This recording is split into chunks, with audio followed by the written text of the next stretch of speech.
Mesa de debates. Oferecimento Unimed Juiz de Fora. Planos exclusivos para estudantes do maternal à graduação. Premium FM, sintonizada no seu bom gosto.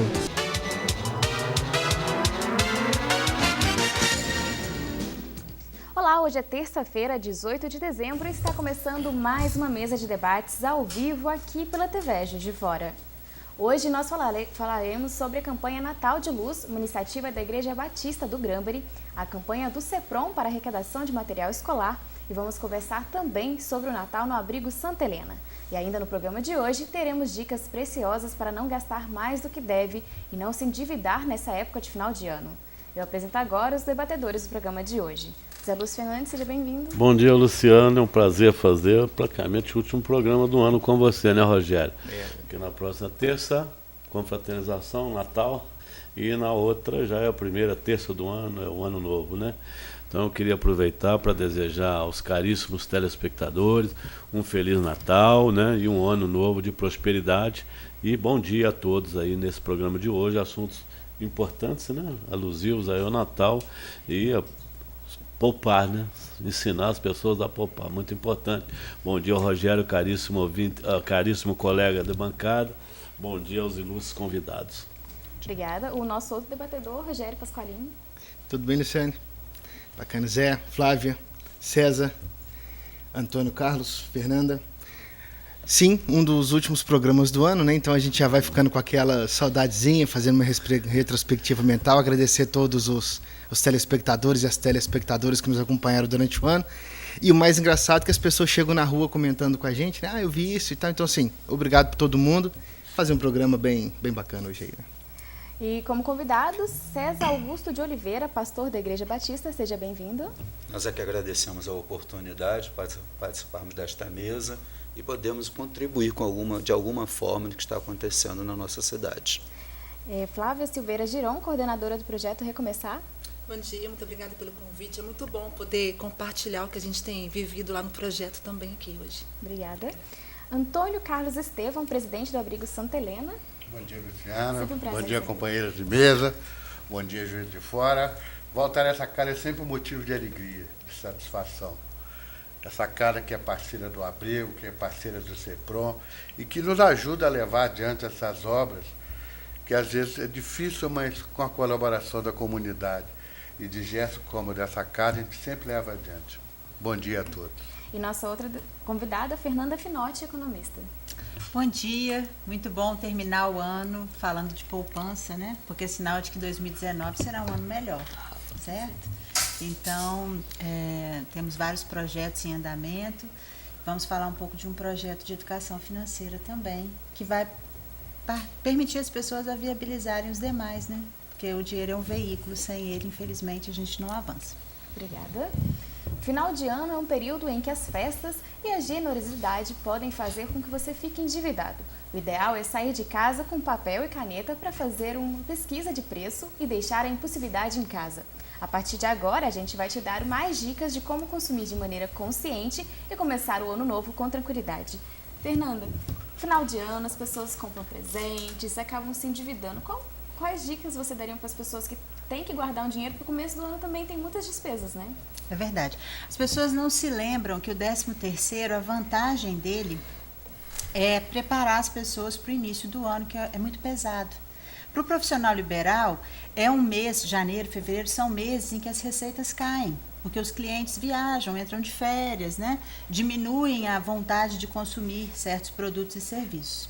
E, ao mesmo tempo, a gente tem um acúmulo de despesas. Então, IPVA, IPTU, matrícula, uniforme, tudo isso acontece no início do ano. O que gera uma grande diferença entre o que você tem a receber e o que você tem a pagar. Portanto, não podemos esquecer da importância do 13º para essas questões. As pessoas vieram esquecendo disso, gerou um endividamento, e hoje as pessoas ficam se perguntando, uso o 13º para pagar a dívida, para essa despesa ou para comprar presentes? E aí, de maneira efusiva, acabam comprando o presente e alimentando esse círculo vicioso. Então, eu convido todos a, no fim do ano, interromperem esse ciclo. Eu gostei foi da comparação entre o dinheiro e o veículo, né? O meu tá meio sem gasolina. Seu veículo tá na garagem, né? Tá parado. Ô, Fernanda. O que eu acho... Não só o seu, viu? De 60 milhões de brasileiros. A gente tá brincando aqui, né? Exatamente porque é um bom modo da gente levar conhecimento e trazer humor, né, para que as pessoas guardem com mais facilidade. Claro. Administrador que sou, eu sempre trabalho muito com orçamento mensal.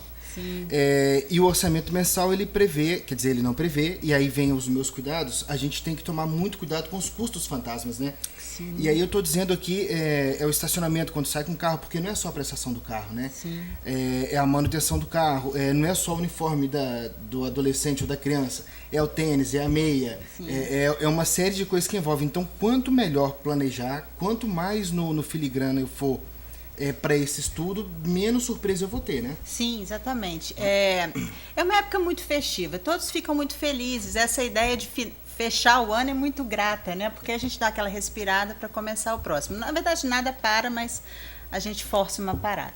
Só que é período de confraternizar, de estar com quem se ama e de estar em paz, não de sair alucinadamente comprando.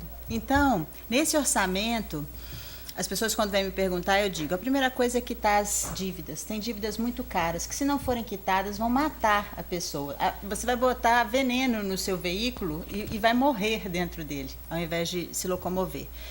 E, em segundo lugar, o orçamento ser destinado a confraternizar. Então, ao invés de comprar um presente para cada um, faça algo em casa, chame as pessoas para estarem com você, pense em formas criativas de presentear, não ceda a essas pressões, porque se a gente sai, a pressão está em todo lugar. Então, pague depois do carnaval.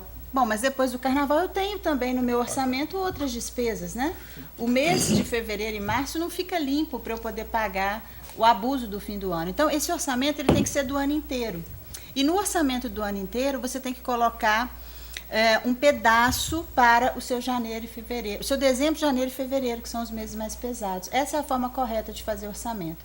O Brasil, na década de 70, ele vivia uma economia bastante enxuta. Você pode observar até no peso das pessoas. As pessoas eram, em geral, magras. As pessoas viviam com o que tinham. E aí houve um excesso de renda. Então, na comparação com o veículo, a gente colocou mais veículo na rua do que as estradas e avenidas eram capazes de suportar. E agora a gente está congestionado. Então, nós estamos com sobrepeso, com sobreendividamento. E isso não é bom. A economia não vive também nesse excesso. Consumir é importante, porque as empresas precisam vender. Mas consumir em excesso mata o consumidor. E aí a gente entra no desequilíbrio. É uma coisa muito séria, Luciana, porque eu acho que tem que ser criada a cultura da poupança realmente. Ela está dando aqui, Rogério, nós sabemos que no Brasil 65 milhões de pessoas estão endividadas.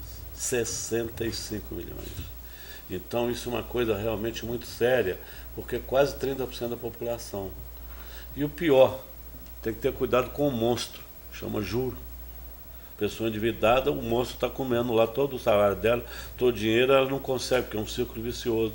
Infelizmente agora já tem educação financeira, né, como disciplina, em algumas escolas aí, que eu acho que são muito importantes. Como deveria fazer, o empregador já ajuda o empregado a fazer a poupança com aquele 8% de fundo de garantia. Então aquela é uma poupança.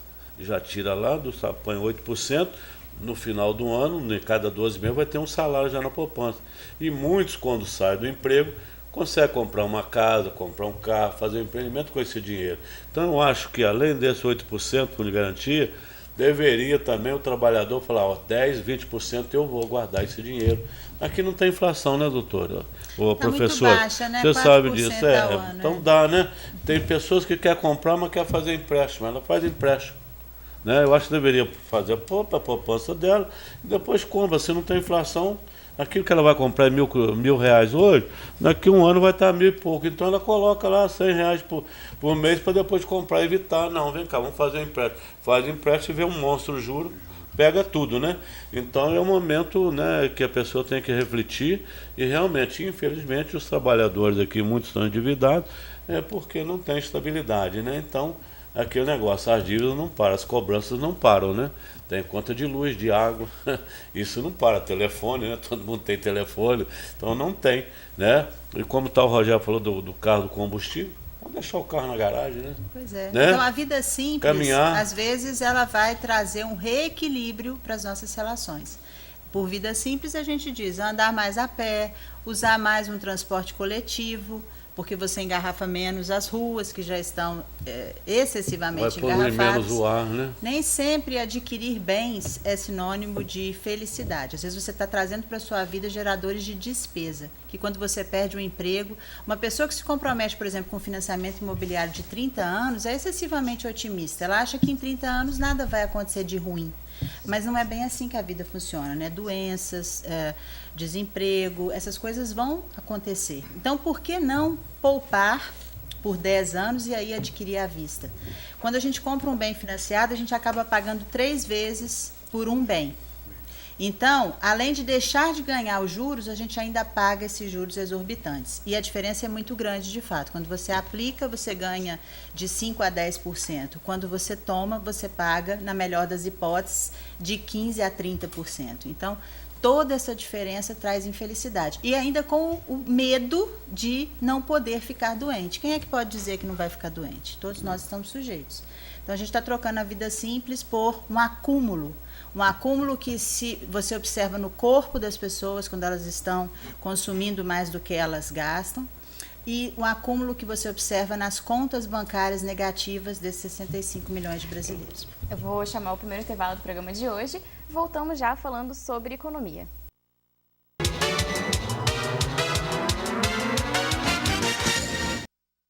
Estamos com a mesa de debates ao vivo aqui pela TV Juiz de Fora. Fernanda, no ano novo as pessoas costumam ter metas para o próximo ano, ter expectativas, emagrecer, fazer uma viagem. Como que as pessoas podem se organizar para conseguir atingir essas metas? Muito boa essa época para 2020, tá? Agora, a gente não está pensando mais em 19. 19 já está comprometido. A gente agora tem que limpar o 2019 para um bom 2020.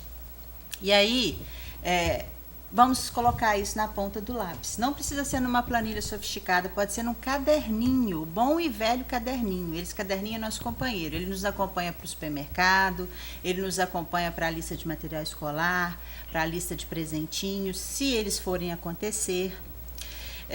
E aí, nesse caderno, primeira coisa, o que eu ganho de fato, sem colocar o limite do cheque especial, o limite do cartão, o que eu ganho de fato. Infelizmente, muitos brasileiros põem o que ganham de fato, menos um montão de consignado, aí o que sobra é tão pouquinho, mas essa é a realidade, então vamos viver dentro dessa realidade. E aí a lista de gastos que não podem faltar. Gastos que não podem faltar são os que garantem a nossa fisiologia, a nossa segurança. É a cesta básica, não é alimentação fora de casa, não é excesso, é a moradia, é a escola do filho. Às vezes não é a gasolina, viu? Não é a gasolina, eu tenho outras formas de me locomover. As pessoas pensam, eu não posso cortar nada. Sempre dá para cortar, mas você tem que ter prioridades. Você não vai deixar de pagar a escola para andar de carro. Não seria uma boa troca. E aí, nessa lista de gastos, pega aqueles gastos que vão acontecer uma vez por ano só, a matrícula esperada, o IPTU, o IPVA. Talvez, se você se desfizer do carro, menos um IPVA, que coisa boa, menos um seguro, menos uma gasolina, é aí que a gente vai cortando. E divide essa soma por 12, bota ela na sua lista também. O janeiro tem que contribuir com um desses 12 do gasto do ano inteiro. Todo mês tem que contribuir para o dezembro, porque esses gastos não são só do dezembro. E aí, quando você anotar tudo isso, vão aparecer esses invisíveis, e você percebe que você não pode dar os presentinhos. Você não pode fazer aquela viagem de 15 dias.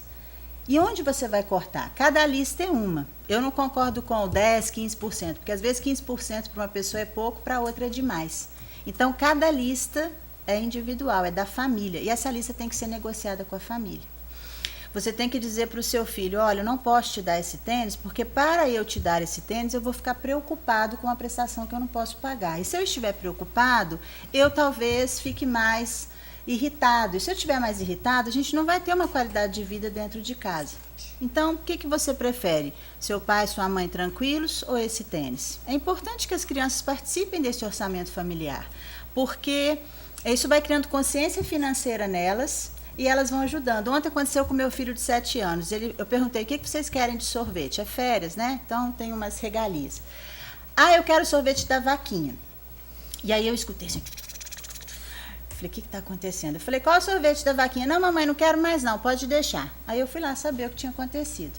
Aí os 2 maiores tinham dito para ele, o sorvete da vaquinha é muito caro, escolha outro sorvete. Então, como os maiores já estão nesse processo há mais tempo, eles conseguem transferir esse conhecimento. Eu não precisei intervir, falei, tá bom, é verdade, esse sorvete é muito caro, numa data especial teremos esse sorvete, hoje não. E assim vamos. Ô, professor, o problema também é o comprador compulsivo, né? Ou a compradora compulsiva, né? A oferta hoje, internet, você está em qualquer lugar, você está recebendo oferta de produto, inclusive também outro monstro que chama o cartão de crédito, né? Que vem até você sem pedir, eles oferecem, e os cartões adicionais. Como que pode controlar isso assim? É tirar o cartão de crédito ou como é que é? Fazer uma fiscalização rigorosa dos gastos? Porque às vezes dá para o filho, para a filha, dá, né, para a mulher, não, o pessoal usa o cartão não. E muitos não sabem que o limite ali começa o gasto, né? E a gente sabe que o cartão de crédito, os juros são absolutamente... Eu não daria uma arma para o meu filho, não daria, sob nenhuma hipótese, nem se a gente vivesse numa zona de guerra. Então, a gente também não pode dar cartão de crédito para as pessoas. A gente tem que ter um cartão, basta um. Quem recebe ao longo de todo o mês... Eventualmente podem ser 2, um com vencimento na primeira quinzena e outro com vencimento na segunda quinzena para a gente organizar o pagamento conforme o recebimento. A maioria das pessoas recebe uma vez só por mês, então basta um cartão. E ele deve ficar em casa, você não deve andar com ele, porque ele te estimula esse comportamento compulsivo. Ele é, de fato, um instrumento para eventualidades. Houve algo, você não estava preparado para aquilo, seu crédito já está comprometido. O que a gente vai fazer? Infelizmente, vamos ter que recorrer a ele. Não é o ideal, mas ele vai servir para isso. Jamais para as comprinhas de vida em até 12 vezes e pague depois do carnaval. Algumas pessoas dizem assim, eu compro no cartão para ter milha. Às vezes não acompanha essa milha expira, ou acaba comprando uma passagem mais cara do que seria uma passagem com desconto. Então, eu acho que não há justificativa para isso. É só um instrumento para alimentar a ansiedade das pessoas, que é o mal dessa geração. Então, as pessoas estão muito ansiosas, de fato, e não é para menos, eu também estaria. Nós estamos no período de férias agora, né? A pessoa gosta de viajar, que eu falo, pai, logo empréstimo para viajar e depois fica numa situação, né? Qual a sua orientação? Vai para mais perto, né? Em vez de ir para longe numa praia, vai para a beira do rio, né? Ou para a piscina do clube, né? Alguma coisa assim. Dá até uma taquicardia pensar que alguém vai pegar um empréstimo para viajar. Como é que a pessoa curte a viagem? Isso que eu queria saber. Olha, a solução é a criatividade. Então, o Gilberto estava falando aqui no intervalo do avô dele. Os nossos pais viveram muito simplesmente. Enfiavam umas 15 crianças no Fusca, né? E ia fazer piquenique na beira do rio. Hoje os rios estão poluídos, infelizmente, não pode colocar crianças no Fusca, né? Nem existe o Fusca mais. Mas as pessoas estão perdendo isso, então elas estão mirando em algo que ainda não é possível. Não quer dizer que não seja. Com o planejamento, não importa quanto você ganha, importa a escolha, a qualidade da sua escolha. Você pode mirar longe, mas isso tem que ser uma construção. Você tem que ter a sustentação, senão você constrói uma casa sem alicerce, ela vai desmoronar. Então, é a criatividade, é o que é possível. Outro dia eu passei numa rua, num bairro, tinha um monte de crianças tomando banho de mangueira. Pensei, que diversão, gente, que diversão. Elas estão se divertindo, uma molhando a outra, como a gente fazia quando era criança, e ninguém ficou traumatizado. Não. Acho que o endividamento excessivo traumatiza mais do que você não ter a cota de um clube, não poder fazer uma viagem para Cabo Frio. É o que é possível, desde que haja amor e as pessoas estejam felizes fazendo aquilo sem preocupações. Fernanda, tem uma pergunta de um telespectador. Eu gostaria de saber a diferença entre ativos e passivos. Ativos e passivos. É um termo da contabilidade que a gente usa para o país, para a empresa e pode usar para pessoas também. Ativo é tudo aquilo que você tem ou tem direito a receber. Então, às vezes, você já prestou um serviço para uma pessoa e ainda não recebeu. Aquilo é um ativo seu. É algo que vai te trazer renda.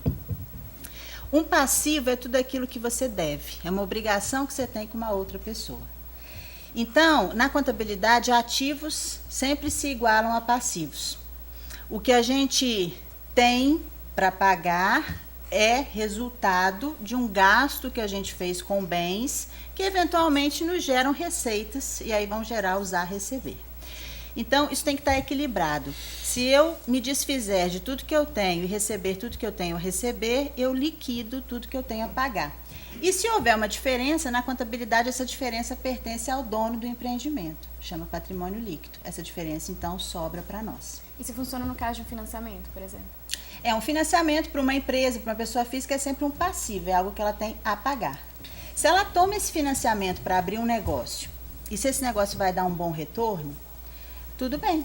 A gente tomar dinheiro emprestado para investir em algo que renda mais, o que eu estou fazendo? Tem um passivo pequeno e um a receber maior. Então, essa diferença sobra para mim. O problema é que as pessoas estão fazendo ao contrário. Elas estão tomando empréstimo, aumentando o passivo para investir em bens de consumo, bens que desaparecem. Uma viagem, um jantar, a compra do supermercado. Então, isso não gera nada. E aí ela fica com um ativo pequenininho, porque isso não gera nada a receber, não gera nenhum bem consumido, e o passivo alto. Então, a diferença negativa sobra para a pessoa. E sem contar que tem alguns bens que trazem despesa, né? Isso, tem bem que ao invés de gerar receita, vai gerar despesa. Uma casa na praia, o sítio. O título do clube não usado. O título do clube não usado. Essas coisas. Professor, e quem tiver algum dinheirinho para aplicar, um poupador aí, qual que é a melhor aplicação que deve fazer? Joga na poupança ou deixa debaixo do colchão? Ah, pelo amor de Deus. Você está querendo me matar hoje. É fim do ano. Meu coração não aguenta nem tomar meu remedinho hoje. Eu saio correndo de casa. Deixar em casa jamais, não é seguro, você tem um custo de oportunidade, mesmo a inflação sendo 4% ao ano, os preços estão subindo, né? E o seu dinheiro não está rendendo nada.